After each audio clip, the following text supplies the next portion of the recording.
And international pressure on Syria is mounting, and growing concern that the Assad regime is preparing to use chemical weapons. Today, NATO decided to send Patriot anti-missile defense systems to Turkey and echoed President Obama's warnings of military action if Syria were to use chemical weapons.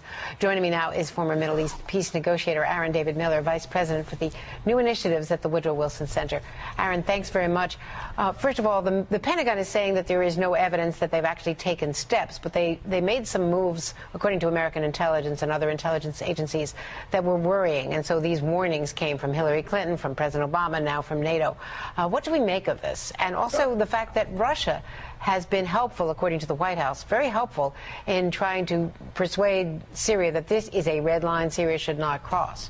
I mean, I think the noose is tightening. The Russians understand that the arc on the Assads is slipping and moving south pretty quickly. The Turks have finally requested at least defensive Patriot batteries, probably Patriot batteries designed to deal with missiles rather than aircraft. Should they be anti-aircraft Patriots, then you could see an offensive capacity and capability. The rebels in Syria are clearly gaining force.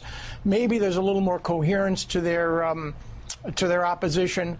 Against the backdrop of all of this, you have yet another report of the prospects of agents being mixed with respect to chemical weapons capacity. I think this is the red line. It's a nightmarish scenario because it would force some sort of military intervention should these chemical weapons, and they're deployed either in artillery shells or cones. The Syrians have hundreds of them, sarin gas, maybe VX, various nerve agents.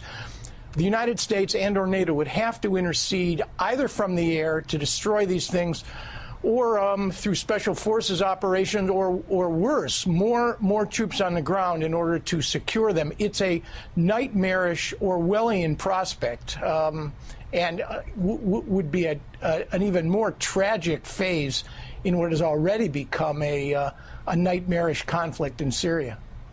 What is the implications of what Russia is doing? Because Russia has been Assad's biggest ally and chief supporter. Do you think that Russia now really is considering abandoning him? Well, I think that the Russians have long been in touch with the Syrian opposition. They understand that Assad cannot, Syria, first of all, their ally, even if Assad survives, which is unlikely, is never going to emerge in the same coherent, cohesive state, the nation that they had supported these many years.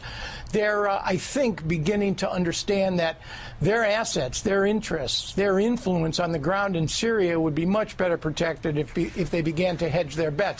Whether or not they can work to actually facilitate Assad's departure or demise is another matter, and whether they'd be willing to work with us. You know, the Russians are tired, Putin in particular, of watching the United States bring down its former clients, Gaddafi in Libya, Saddam, and now the Assad. So I think as a former great power, the Russians read reality, but I think will be very cautious in wanting to create a kind of a Western or U.S. imposed solution in Syria.